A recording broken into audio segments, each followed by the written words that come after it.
Hi student, कैसे हो आप लोग। आई होप कि आप लोग अपनी स्टडी को कंटिन्यू बनाए रखे होंगे। तो उसी स्टडी का एक कड़ी आज का क्लास स्टार्ट करते हैं और आज का टॉपिक है speed control of induction motor. Induction motor का स्पीड कंट्रोल कैसे कर सकते हैं, कैसे कौन कौन विधि से कर सकते हैं, उन सारे विधियों का, उन सारे मेथडों का आज के क्लास में हम लोग चर्चा करेंगे। तो आइए जानते हैं स्पीड कंट्रोल किस किस मेथड से कर सकते हैं।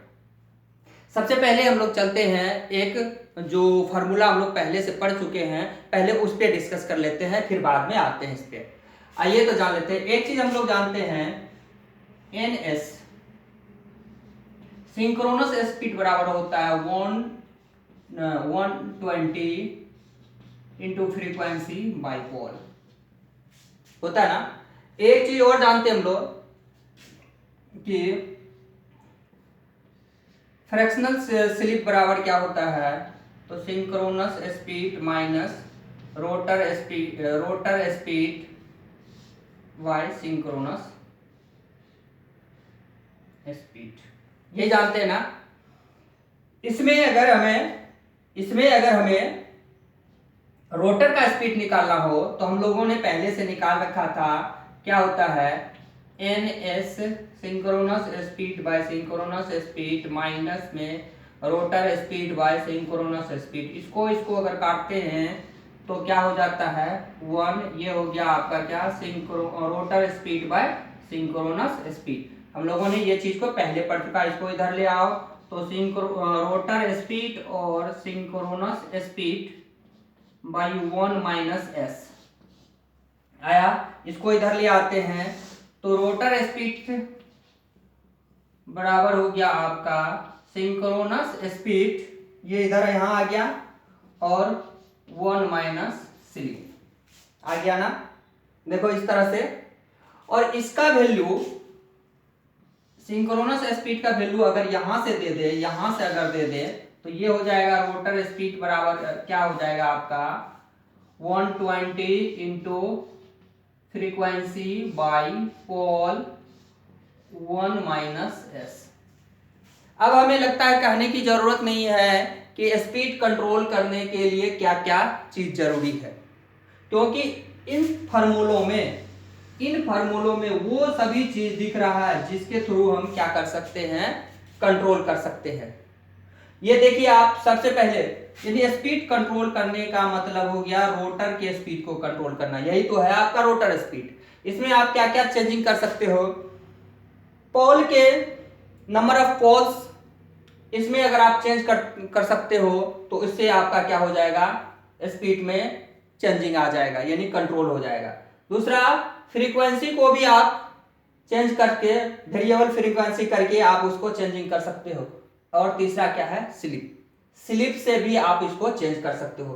तो इन फार्मूला को अगर आप याद रखते हो तो आपको सोचने की जरूरत नहीं पड़ेगा कि इंडक्शन मोटर को हम कैसे कैसे, किन किन मेथडों से, किस किस चीजों को चेंज करके कंट्रोल कर सकते हैं। एक पोल चेंज करके, दूसरा आप देख लो यहाँ फ्रीक्वेंसी चेंज करके, और तीसरा देखो क्या, स्लिप चेंज करके।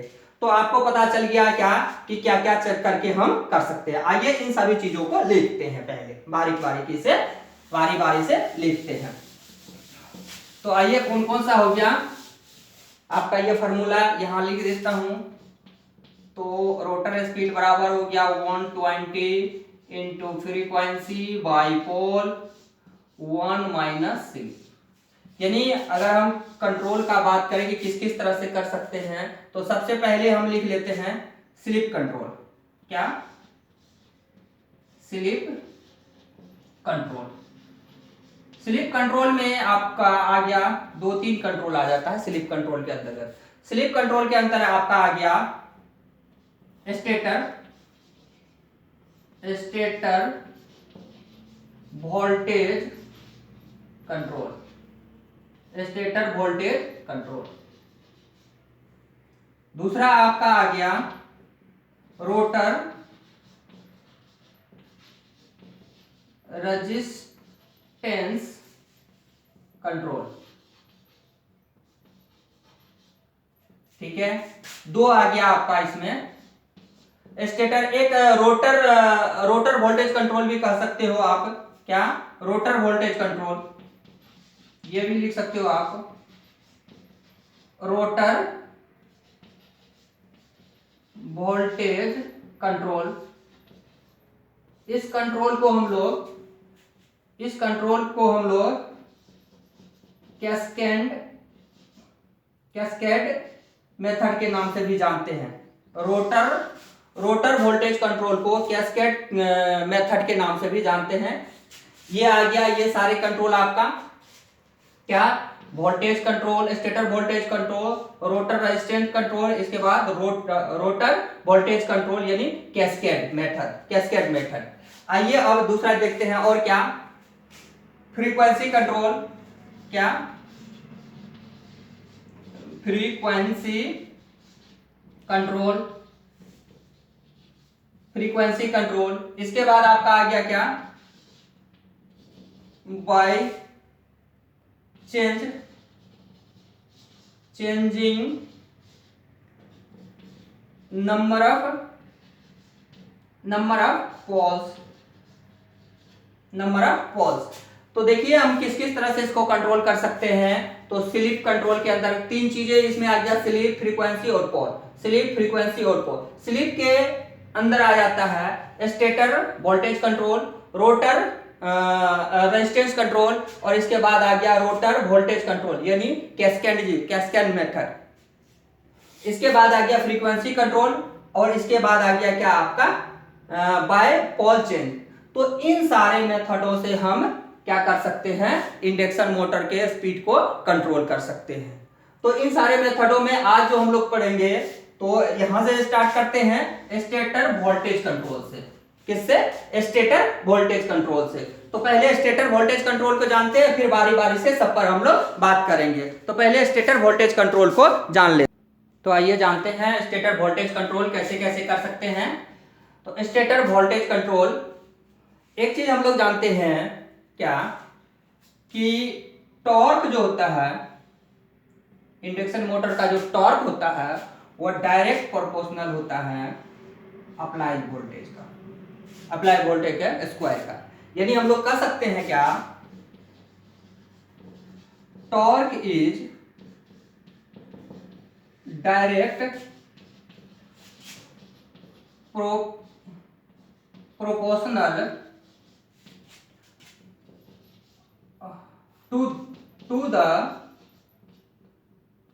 to the square of applied voltage।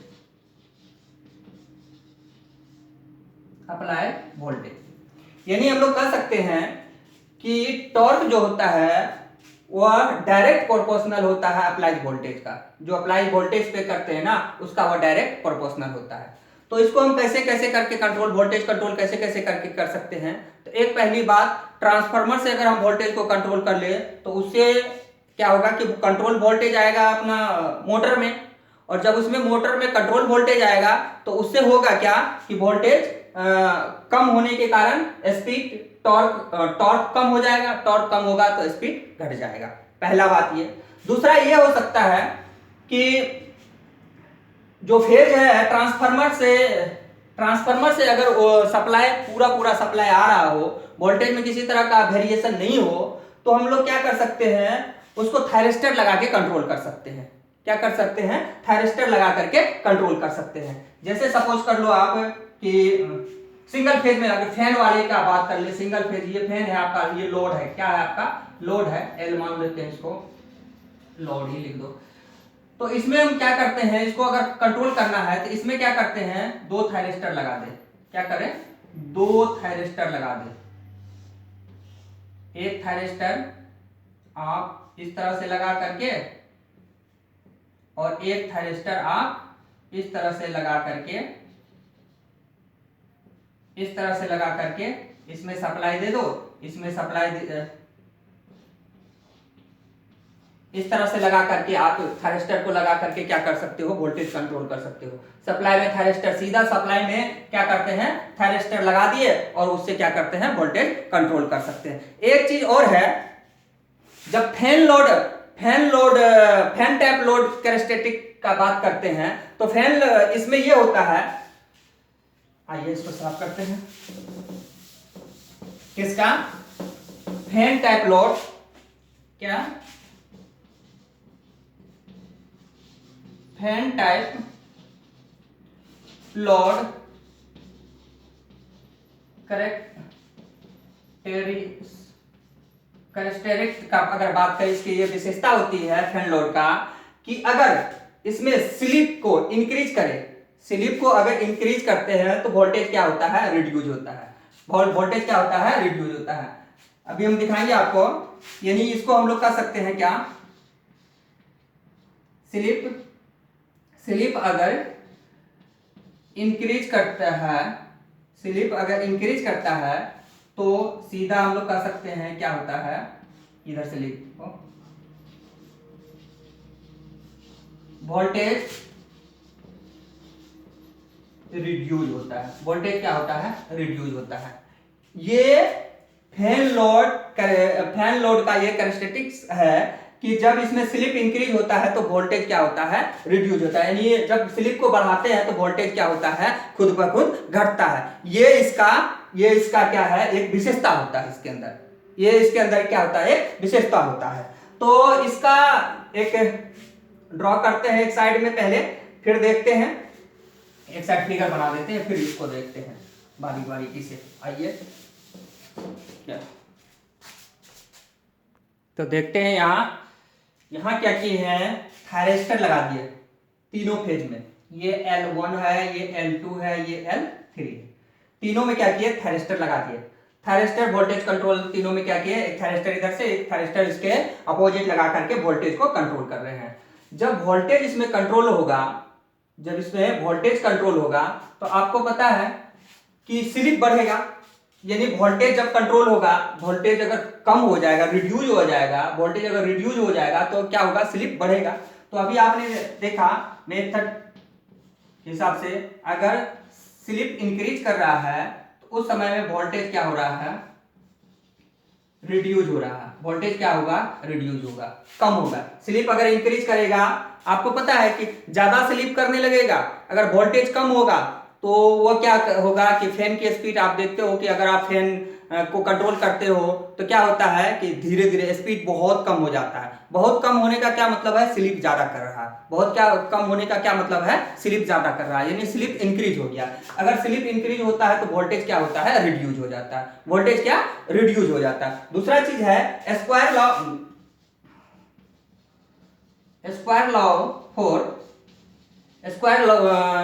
Law के से हम लोग जानते हैं कि फैन टॉर्क जो है, फैन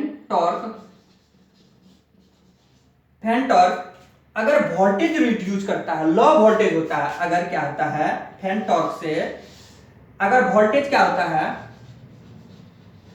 लोअर अगर वोल्टेज होता है, लोअर अगर वोल्टेज होता है तो मोटर में क्या होगा? लार्ज करंट फॉलो होगा। अगर आपको पता है कि मोटर के अंदर जो है वो कॉइलिंग किया हुआ होता है, वो जिस तरह से कि ट्रांसफार्मर के अंदर आपने देखा कि ट्रांसफार्मर के अंदर इस तरह से लिपेटा हुआ रहता है, एक टर्न डाला हुआ रहता है, तो आपके स्टेटर में भी उसी तरह से टर्न दिया होता है।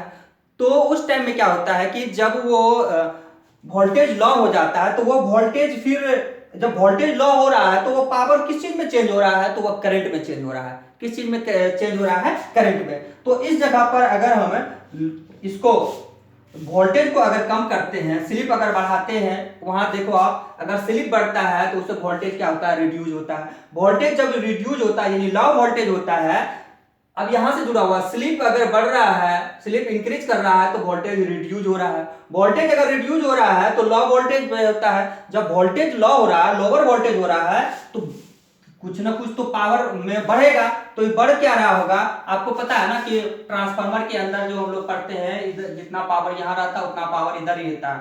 इधर वोल्टेज अगर हाई है तो करंट क्या है? लो होता है। जैसे कि हम लोग देखते हैं अगर इधर वोल्टेज लो है तो वह क्या करता है?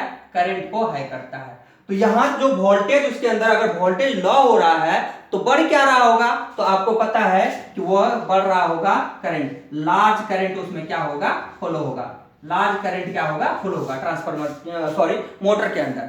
अगर वोल्टेज लोअर वोल्टेज पे वो स्लिप कर रहा है, लोअर वोल्टेज पर अगर आपका ये मोटर चल रहा है तो उसमें लार्ज करंट क्या होगा, फॉलो होगा। और आपको पता है कि अगर लार्ज करंट इसमें फॉलो होगा तो उससे क्या होगा कि हीटिंग ज्यादा होगा, उससे क्या होगा, हीटिंग ज्यादा होगा। इसलिए कहते हैं क्या कि वोल्टेज कंट्रोल मेथड जो है, ये वोल्टेज कंट्रोल मेथड छोटे मोटरों पर, खास करके छोटे मोटरों पर यूज किया जाता है। यानी छोटे मोटर पर भी और कम समय के लिए, स्पीड में भी कम समय के लिए ये यूज होता है। यानी हम लोग कह सकते हैं यूज फॉर, इसको कह सकते हैं हम लोग कि use for small, use for small reduction speed. बहुत कम समय के लिए जो स्पीड को कंट्रोल करे तो उसके लिए हम वोल्टेज कंट्रोल मेथड यूज करेंगे। यानी ये नहीं कि कंट्रोल करके आप 5 घंटा 2 घंटा मोटर को चलाओ, इसके लिए हम ये वोल्टेज कंट्रोल यूज नहीं कर सकते हैं, क्योंकि आपको पता है उसमें हीटिंग ज्यादा होगा, करंट ज्यादा होगा, लार्ज करंट होगा, करंट अगर लार्ज होगा तो मोटर क्या होगा, हीट होगा। इसलिए इस मेथड का यूज हम लोग क्या कर सकते हैं, थोड़ी देर के लिए अगर आपको ये मोटर के इंडक्शन मोटर को स्पीड को कम करना है, स्पीड को कंट्रोल करना है तो आप इसके लिए कर सकते हो। और हाँ, एक बात ये भी है कि आप बड़े मोटर में भी ये यूज नहीं कर सकते हो। ये सिर्फ होता है किस मोटर के लिए, छोटे मोटरों के लिए, छोटे मोटरों के लिए ये आप लगा सकते हो। यानी स्मॉल मोटरों के लिए आप क्या कर सकते हो, इस मेथड का, वोल्टेज कंट्रोल मेथड का अगर पूछा जाए कि वोल्टेज कंट्रोल मेथड किस तरह के मोटरों पर यूज किया जा सकता है, तो छोटे मोटरों में, जो छोटे मोटर होते हैं उस पर यूज कर सकते हैं। और हम लोग इसको कैसे करते हैं, तो क्या किए हैं, सप्लाई के सीरीज में सारे थायरिस्टर को लगाए हैं, सारे थायरिस्टर को हम कहां लगाए हैं, सप्लाई के सीरीज में लगाए हैं। तो हम लोग कह सकते हैं कि सप्लाई के सीरीज में रेजिस्टेंस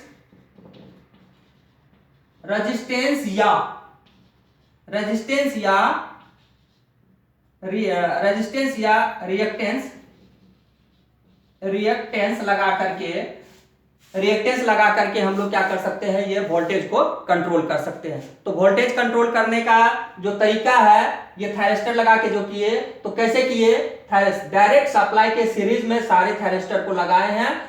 तो ये रेजिस्टेंस या रिएक्टेंस को हम सप्लाई के सीरीज में लगा करके हम वोल्टेज कंट्रोल कर सकते हैं। किस मोटरों के लिए, छोटे मोटरों के लिए। कितने टाइम के लिए, बहुत कम टाइम के लिए और बहुत कम स्पीड कंट्रोल करने के लिए इस मेथड का यूज करते हैं। इस मेथड का यूज क्यों नहीं करेंगे ज्यादा, क्योंकि इसमें करंट क्या होता है, वोल्टेज जब लो होता है तो करंट क्या होता है, हाई हो जाता है, जिससे मोटर हीट ज्यादा होता है। और हीट होने के बाद तो आपको पता है कि हीट ज्यादा होगा तो इसके जो वाइंडिंग है वो जलने की खतरा हो सकता है। इसलिए इस मेथड का उपयोग हम लोग बड़े मोटरों में नहीं करते हैं। तो आइए इसका जो ग्राफ है वो ग्राफ की तरफ से हम लोग देखते हैं कि किस तरह से इसका ग्राफ दिखाया जाता है कंट्रोल का। तो आइए ग्राफ बनाते हैं इसका, वोल्टेज कंट्रोल का। ये आ गया आपका टॉर्क, क्या आ गया, टॉर्क है, यानी मैक्सिमम टॉर्क कह सकते हैं, मैक्सिमम टॉर्क।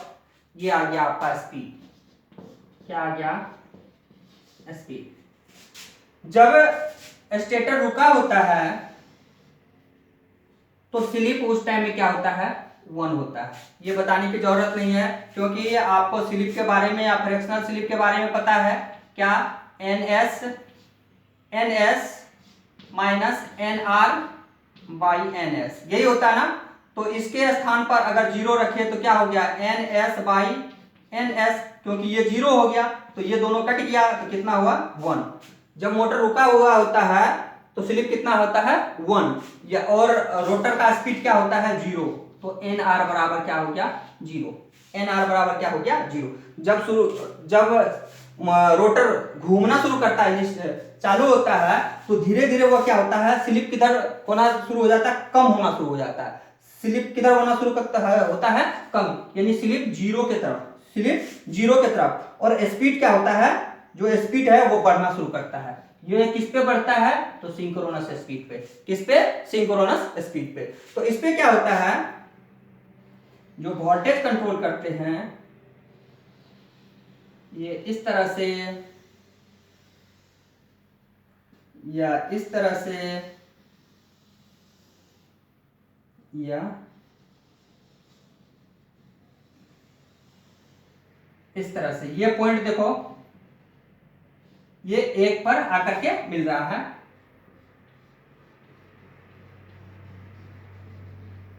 और इसका अगर बात करें तो ये आ गया आपका क्या, फैन टाइप लोड।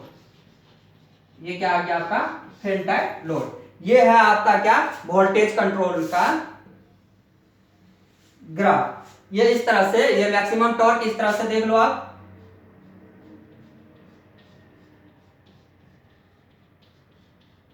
ये मैक्सिमम टॉर्क का आ गया, और एक तरह से ये वोल्टेज का क्या हुआ, ग्राफ है।